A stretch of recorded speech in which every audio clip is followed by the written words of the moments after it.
estamos en el segundo bloque de este programa y me dice la producción que estamos en comunicación telefónica con el economista Horacio Robelli. Horacio, ¿cómo le va? Emiliano Villazón lo saluda, buenas noches. Emiliano, buenas noches. Buenas noches para vos y para todos los amigos de la radio. Muchas gracias. Horacio, lo primero que queremos saber es cómo se soluciona el problema nacional e histórico que tiene nuestro país con la inflación. Mirá, es complejo, pero la causa actual de la inflación es la suba internacional de los precios de los alimentos, de la materia prima esencial, pero sobre todo los alimentos. Recordémonos todos que la soja, desde que comenzó la pandemia del COVID-19, aumentó un 174% en dólares en el mercado de Chicago, de 195 dólares la tonelada a 542 dólares la tonelada. O sea, tenemos una situación de un precio muy alto, en menor medida, pero también pasa lo mismo con el maíz, con el trigo, con el girasol, con el cemento, con el acero, con el aluminio. Bueno, esa subacidad de los precios, este gobierno internamente devaluó nuestra moneda. Recordemos cuando asumió Alberto Fernández la presidencia de la República el 10 de diciembre del 2019, el dólar estaba a 62 pesos con 5. Y hoy ese mismo dólar está a 98 pesos con 5. O sea, el gobierno hizo una devaluación del 65%. Entonces vos sumale la fuerte suba a los precios internacionales, que sea por sí es inflacionario, eso es una inflación importada. Sumale que este gobierno siguió devaluando nuestra moneda cuando la devaluación ya la había hecho Macri, cuando en 3 meses, de fin de abril a fines de julio del 2018, con la corrida cambiaria, pasó el dólar de casi 20 pesos a casi 40 pesos. La devaluación ya la había hecho Macri y fue una devaluación del 100%. Bueno, a esto le agregó el gobierno seguir devaluando. Esto provoca una fuerte caída en el poder adquisitivo del salario. No lo digo yo, lo dice el Ministerio de Trabajo, Empleo y Seguridad Social de la Nación. Ahí demuestra este trabajo del Ministerio que el salario promedio en la Argentina en el 2015 era de 15.600 pesos. A 9 pesos con 20 eso te da 1.700 dólares. Hoy el salario es 70.135 pesos a marzo, en realidad marzo, que se lo dato marzo, pero con un dólar a 98 pesos, eso te da un salario de 700 dólares. Pasaste 1.700 dólares a 700 dólares por mes, en promedio. O sea que muchos trabajadores no ganan ni siquiera para cubrir la canasta básica total, que es para no ser pobres. Esta es la triste realidad que nos encontramos, y esto se explica por esa combinación entre la devaluación y la suba de los precios internacionales de los productos que exportamos. Eso es clarísimo, Horacio, lo que está diciendo, y coincido, pero también me pongo a pensar que cuando yo voy al almacenero, y esto también le debe pasar al oyente que nos está escuchando, voy al verdulero, y cada vez que el almacenero o el verdulero escuchó que aumentó el dólar, dice, aumentó el dólar, aumentó la nafta, y por eso ahora el kilo de papa cuesta, en vez de 50 pesos, cuesta 100 pesos. Ahora bien, nosotros tenemos entonces una economía que está muy agarrada, o sujetada, podríamos decir así, a las variaciones del cambio, o sea, de la moneda internacional de referencia, que es el dólar. Y entonces yo le pregunto, las retenciones a la exportación, principalmente en productos tales como granos y carnes, ¿son una herramienta redistributiva de la renta nacional y a la vez un freno a esta inflación que estamos hablando? ¿O como algunos manifiestan, son un arma gubernamental confiscatoria de la propiedad privada? Yo ya tengo mi respuesta, pero quiero escuchar la suya. Obviamente la primera de la respuesta, digamos. Así es. Nosotros, todo que subían tan fuerte los precios internacionales, vos tenés que finalizar las retenciones al 35% para todos los alimentos. Y encima no devaluar, o sea, tenés que revalorizar nuestra moneda. Cuando nosotros hablamos del ejemplo, y tercero, poner cupo de exportación, no podés, primero tenés que priorizar el mercado interno, no podés vender carne como se vendió el año pasado. Se vendió 1 millón, declarada, 1 millón de toneladas de carne vacuna de res entera, 1 millón de toneladas de carne de vaca. Ni la época de la oligarquía vendió 1 millón de toneladas de carne de vaca. Y este gobierno el año pasado dejó el 80% de las exportaciones de carne, lo tiene un consorcio que se llama ABC, que es un conjunto frigorífico donde está la Anónima, que de los Peña Brown, de Marquito Peña, está frigorífico rioplatense, que es los Constantini. O sea, son grandes señores que son dueños del 80% de la exportación de carne, ganan fortuna vendiendo carne afuera y te igualan el precio acá. Tenés que poner cupo de exportación, no dejar de vender carne de vacuna o poner un límite a la venta de carne de vacunas de afuera. Poner retenciones y no dejar que suba el dólar. Cuando siempre nos referimos al gobierno de Néstor Kirchner, nos olvidamos que Néstor Kirchner revalorizó nuestra moneda. Cuando Néstor Kirchner asumió el 25 de mayo del 2003, el dólar estaba a 3 pesos con 50, el dólar oficial. Y el 10 de diciembre del año 2007, cuando él dejó la presidencia, ese mismo dólar estaba a 3 pesos con 20. De 3 pesos con 50 lo bajó a 3 pesos con 20. O sea que se manejó sin devaluar, poniendo retenciones y poniendo cupo de exportación. Hay que imitar ese ejemplo. Y teníamos inflación, una inflación del 10%, pero el producto crecía al 9% anual. Y te repito, no lo digo yo, lo dice el INDEC, revisado por Jorge Todesca, que es el hombre que puso Macri como interventor del INDEC. Entiendo. Y entonces podemos, de alguna manera, empezar a elaborar una conclusión respecto a lo que han sido las decisiones de Alberto Fernández en materia económica, porque lo que hace Guzmán y lo que hacen los ministros, lógicamente uno entiende que es una decisión política adoptada por el gobierno nacional.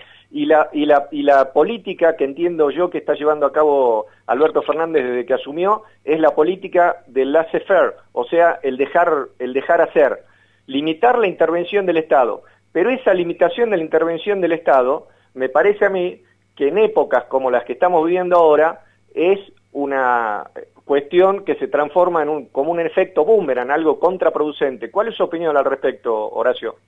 Coincido también totalmente contigo. Es totalmente en contra de la población. Vos tenés una pandemia, tenés 42% de la población bajo la línea de pobreza.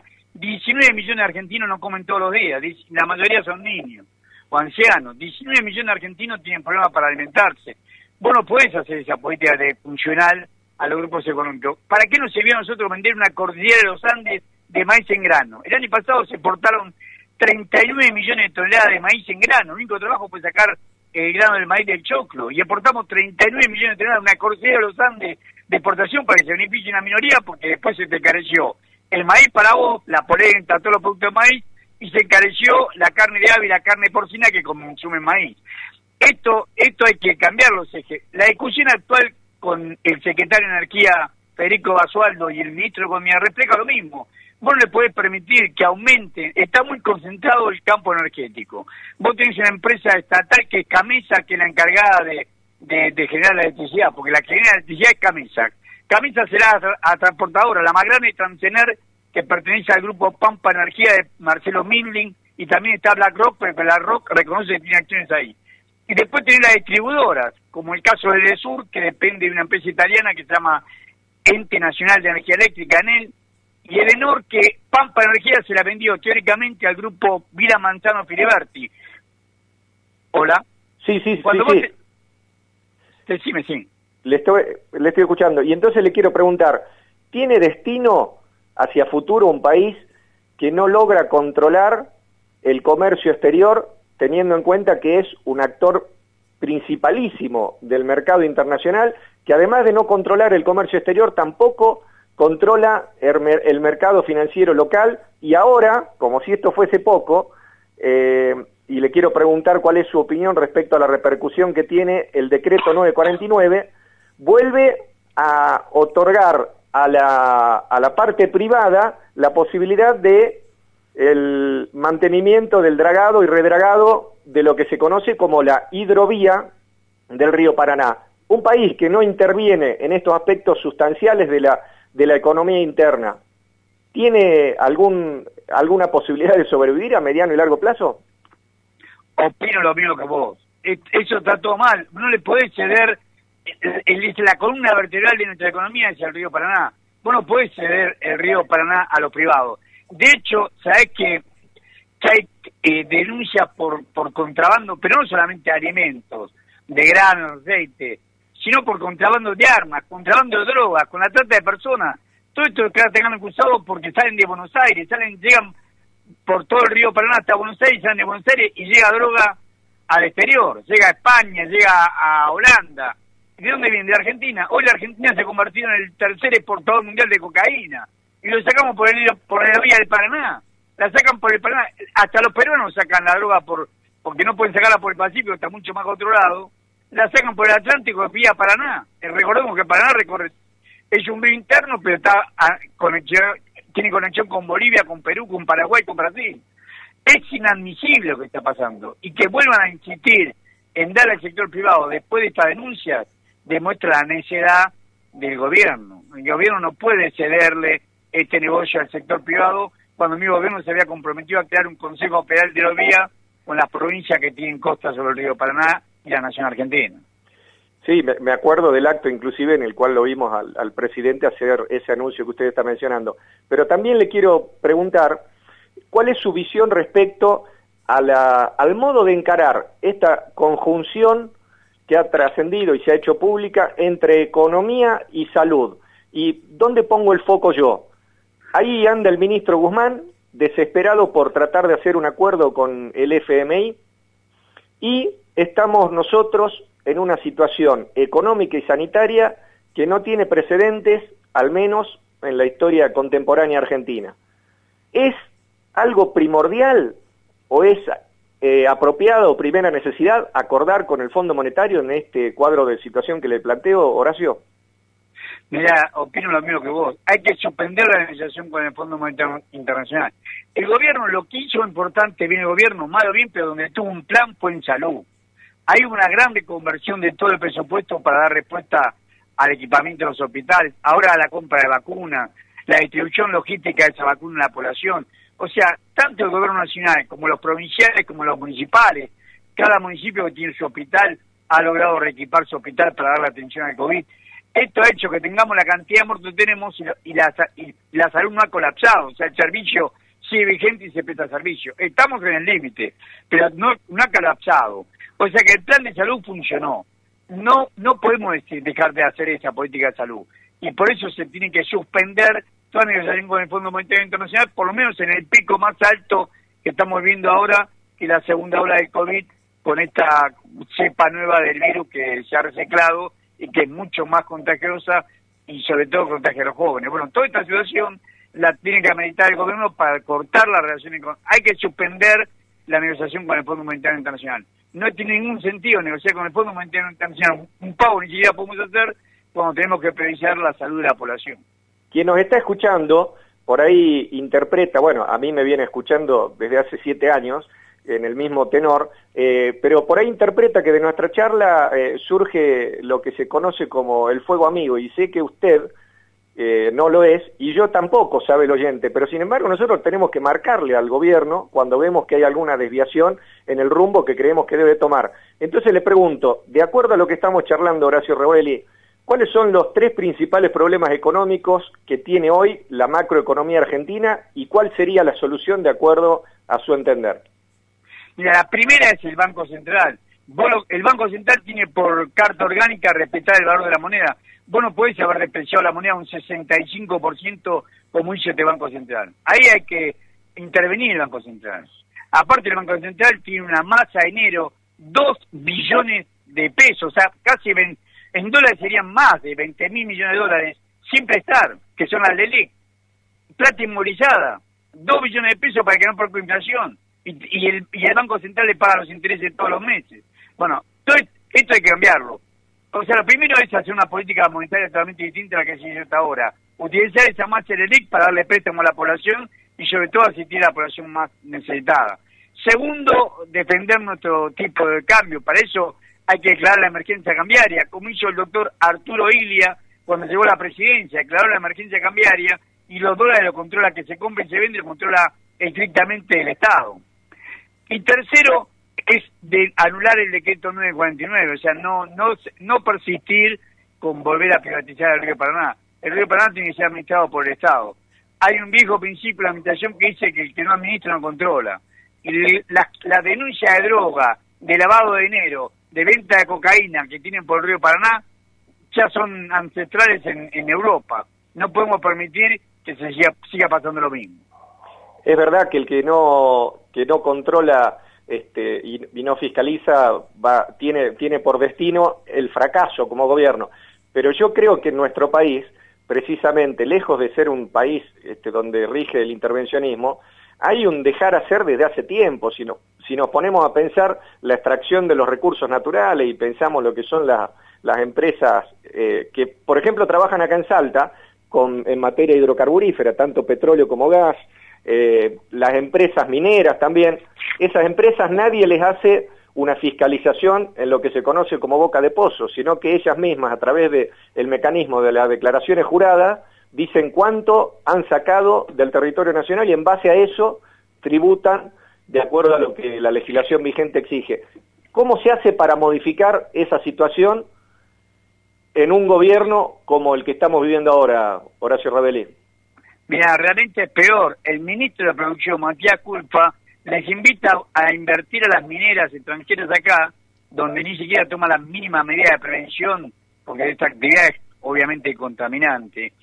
Y le dice que tiene una legislación, la legislación la hizo el menemismo. Los 30 años de estabilidad fiscal se la dio Menem, y este quiere volver a repetir otros 30 años de estabilidad fiscal y que no tomen medidas mínimas de seguridad. Este gobierno está muy errado, la parte de la política minera es muy errada, es muy obsecuente con las grandes empresas mineras del mundo. Si nosotros le queremos a los oyentes que la Argentina es uno de los grandes exportadores de oro del mundo, porque tiene las minas de oro, por ejemplo, debajo de la lumbrera, ahí en Parayón Negro, exportan las gotas en esas minas de oro, y después nosotros nos queda la montaña vacía, ellos sacaron el oro, y al gobierno no le queda nada, al Estado no le queda nada. En blanco habrá quienes cobren seguro, pero en blanco al Estado no le queda nada, porque lo hacen por declaración jurada, y no es lo que declaran lo que realmente venden. Así, ¿cómo se opuso para que no hicieran lo mismo en La Rioja, en las minas Pamatina? ¿O cómo se opusieron en San Carlos de Mendoza? Con el pueblo en la calle. Tiene que tomar el pueblo conciencia y salir a la calle. En Pamatina no dejaron, dijeron que el agua era más importante que el oro y no dejaron que las empresas se radicaran, la Barrigol se radicara en Pamatina. Y en el caso de San Carlos, departamento de San Carlos en Mendoza, al sur de Mendoza, hicieron lo mismo. La población salió entre gallo y medianoche, apenas asumió el nuevo gobernador, habían aprobado una ley para volver a explotar las minas. Fue todo el pueblo de San Carlos, y se fue sumando más gente, hasta la reina, la vendimia, se sumaron, el cura párroco, se sumaron todos, se pusieron frente a la casa del gobierno y lo obligaron a anular la ley que permitía la minería. Bueno, el pueblo tiene que tomar conciencia de esta situación y darse cuenta que si él no toma la calle, si no toma la decisión, otros van a tomar la decisión por nosotros. Es verdad lo que usted dice y hay que tener en cuenta también que por ahí el pueblo no toma la calle porque estamos atravesando una situación de pandemia. Pero me parece que el gobierno nacional, a través de la instrumentación de las políticas públicas que deberían instrumentarse, está en condiciones, inclusive bajo el argumento de la situación de pandemia y la grave crisis que se vive a nivel mundial, de meter mano e intervenir en los sectores de la economía argentina que acabamos de mencionar, ¿no le parece? Yo estoy totalmente de acuerdo, aún con la limitación, es cierto que decís vos, pero saben que el pueblo salió a la calle ante la pandemia, y saben que en tanto la mina de Pamatina, en La Rioja como en San Carlos, sabe que la gente con COVID o sin COVID va a salir a defender lo que es suyo. El cordón montañoso de Pamatina, el cordón de Velasco en el área de Chilecito, en La Rioja, y el área de San Carlos en Mendoza. Lo mismo va a pasar, hay que enseñarle que lo mismo va a pasar si quieren hacer lo mismo con las restas de las explotaciones mineras, como la de Salta que me está diciendo vos.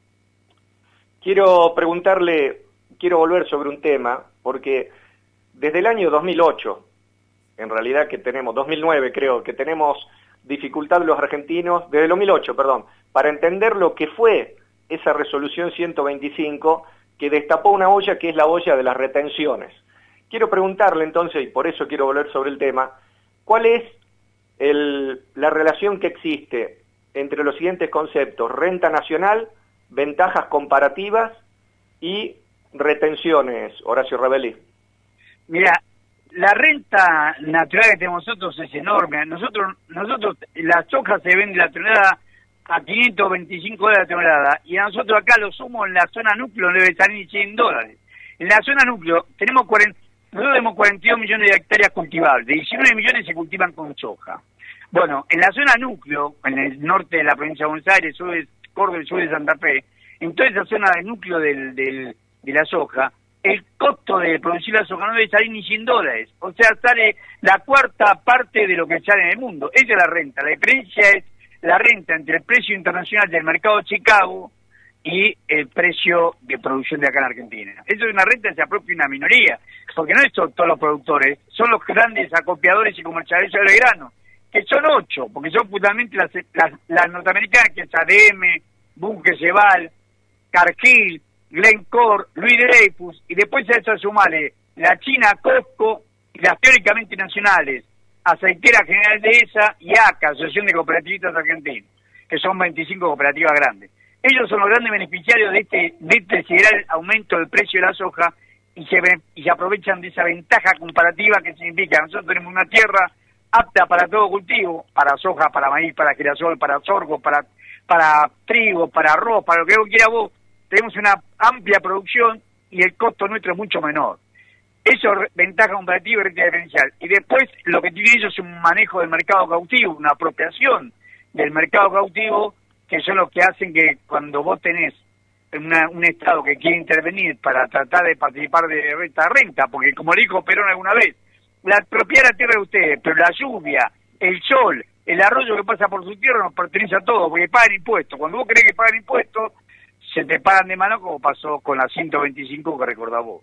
Exactamente, y además agrego, no para usted, sino por ahí para quien nos está escuchando en este momento, lo siguiente: hay una diferencia entre lo que son las ventajas comparativas y las ventajas competitivas. Las ventajas comparativas le llegan, en este caso al productor, casi por obra divina, por la providencia o la naturaleza. En el caso del productor argentino, como usted acaba de mencionar, en los periodos de lluvias, la localización, la tierra, o sea, lo que habitualmente uno escucha cuando dice, acá en este país vos tirás una semilla y crece una planta de lo que vos quieras. Pero por otro lado están las ventajas competitivas, que justamente son las que llevan al productor de los bienes a colocar algo de sí mismo para obtener una diferencia respecto a sus competidores. En este caso, los tipos que producen en la pampa húmeda o en algunos lugares, inclusive de acá de la provincia de Salta, no ponen un mango de sí mismo, a pesar que dicen que se la pasan utilizando maquinarias nuevas y renovando insumos, todo eso, no ponen un mango y aprovechan la renta nacional que por una cuestión de soberanía nos pertenece a todos, no solamente al dueño de la tierra. Más o menos por ahí pasa Horacio Rabelli. Estoy convencido de lo mismo que está diciendo vos, igual, sí. El Estado tiene derecho, primeramente las provincias tienen que cobrar derecho a propiedad. ¿Cómo puede ser que el impuesto rural, el impuesto a la propiedad rural, en la Argentina es solamente el 0,3% del PBI? El año pasado, el impuesto a la recaudación del impuesto inmobiliario rural fue el 0,3% del PBI. En la provincia de Buenos Aires se pagó solamente 14.000 millones de pesos de impuesto inmobiliario rural. Y el impuesto de los ingresos brutos en la provincia de Buenos Aires, que es otro impuesto provincial, fueron más de 300.000 millones de pesos. Un impuesto al consumo de la actividad, que es el impuesto a los ingresos brutos, más de 300.000 millones de pesos. Y el impuesto a la propiedad de la tierra más rica del país, 14.000 millones de pesos. Bueno, esto está demostrando que no pagan impuestos en territorio, no pagan impuestos a la propiedad. Y encima cuando exportan, bueno, le aumentan las retenciones, absorben rápidamente la renta y se la apoderan ellos solos de la diferencia además entre el costo argentino y el precio internacional de los productos que vendemos. Las dos últimas preguntas están relacionadas a la economía fuera de nuestras fronteras. Una, la economía regional, y por eso le pregunto cuál es el análisis que usted hace respecto a la situación actual del proyecto de integración regional del cual participamos, que se llama Mercosur. ¿Cuál es su análisis respecto a la situación actual, Horacio Robelli? El Mercosur fue un fracaso, pero siempre fue un fracaso. Alemania, la Unión Europea se hizo porque Alemania fue generosa con Francia e Italia, revaluó su moneda y creó un banco, que fue el Banco Central Europeo, que lo bancaron básicamente los alemanes. Nosotros tuvimos esa ayuda de Brasil. Brasil, que es el gran país que podía haber tenido un banco, ellos tenían su propio banco de desarrollo, no quisieron crear el Banco del Sur. No crearon el Banco del Sur, permanentemente compitieron con esta producción, devaluaron su moneda, no tuvieron el mismo rasgo de generosidad. Es el país más grande, más dominante, tenía que haber tenido solidaridad con los otros 3 miembros del Mercosur originario, o sea, con Paraguay, Uruguay y nosotros. Claro, y no lo tuvo. O sea que siempre fue un fracaso. Ahora es claro que es un fracaso total cuando el mismo Brasil, con Bolsonaro, pretende acordar con la Unión Europea y nosotros tenemos graves problemas porque nosotros vendemos los mismos productos que ellos quieren comprar a la Europea. Ellos quieren comprar trigo a la Unión Europea. Y nosotros que hacemos trigo nuestro. O sea, te das cuenta lo injusto que todo esto. O sea, la situación en el Mercosur es una situación así como está terminal. Tendría que irse Bolsonaro, con otro gobierno de Brasil puede ser. Lula no ha sido muy generoso con la Argentina cuando fue presidente, pero había mayor entendimiento y mayor integración entre Brasil y Argentina. Claro, entiendo, y coincido con lo que usted está diciendo respecto a Jair Bolsonaro, porque antes de que asumiese Mauricio Macri, yo planteé en este mismo programa, inclusive creo que había sido el periodo entre las PASO y las generales, planteé yo que, y esto fue en el año 2015, planteé, le decía, que Mauricio Macri, en caso de asumir, iba a tener como única intención de la integración regional implosionar el Mercosur y entregarle los pedazos de ese bloque desmembrado a Estados Unidos. Bueno, definitiva fue lo que pasó después porque, como usted dice, tanto Bolsonaro como Macri se encargaron de hacer eso con el Mercosur y miraron hacia la Alianza del Pacífico. Pero yo también le quiero preguntar, ¿cuál es su visión respecto a la economía mundial post-pandemia? Porque si bien es cierto, nosotros tenemos complicaciones respecto a lo que ha sido la historia del comercio internacional argentino, tanto a nivel regional como respecto a la Unión Europea, que usted acabó de mencionar, se abren otros escenarios, me imagino yo, de integración económica a través de posibles acuerdos con Rusia y con China. Pero ¿cuál es su análisis respecto de la situación post-pandemia a nivel económico internacional, Horacio Robelli? Mira, coincido también contigo, yo creo que ahí está el núcleo del problema. Estados Unidos no va a dejar, nosotros tenemos economía competitiva con Estados Unidos. Estados Unidos produce soja, produce trigo, produce la misma cosa que producimos nosotros. Carne de vacuna, produce la misma cosa que producimos nosotros. En cambio tenemos economía complementaria con Rusia y con China. Y teníamos que tener una integración comercial con ellos, pero Estados Unidos no nos va a dejar. El tema de la vacuna lo demuestra, la eficiencia de la vacuna rusa y hasta la vacuna china quedó demostrado. Sin embargo, Estados Unidos te obliga a tener que acordar con los laboratorios de ellos. Apenas Argentina insinuó tener algún acuerdo con China de bases militares, enseguida venían los representantes de Estados Unidos a la Argentina y pasaron un submarino nuclear en la zona nuestra, en lo que es la plataforma marítima argentina en el sur nuestro, frente a la isla de Tierra de Fuego, y se embarcaron en Malvinas. O sea, demostrando escandalosamente de dónde están y la presión que tienen. Bueno, esta situación que estamos viviendo hace que las perspectivas económicas estén muy limitadas por la perspectiva geopolítica. Mientras Estados Unidos no nos deja a nosotros comerciar libremente ni con China ni con Rusia, la Argentina no va a tener integración posible en el mundo ni va a... Lo único que por eso, la medida que hacen del dominio del río Paraná, que son básicamente empresas norteamericanas, o el dominio que hacen sobre las mineras, que también son grandes empresas, son de capitales canadienses, ingleses, australianos, pero también están norteamericanos.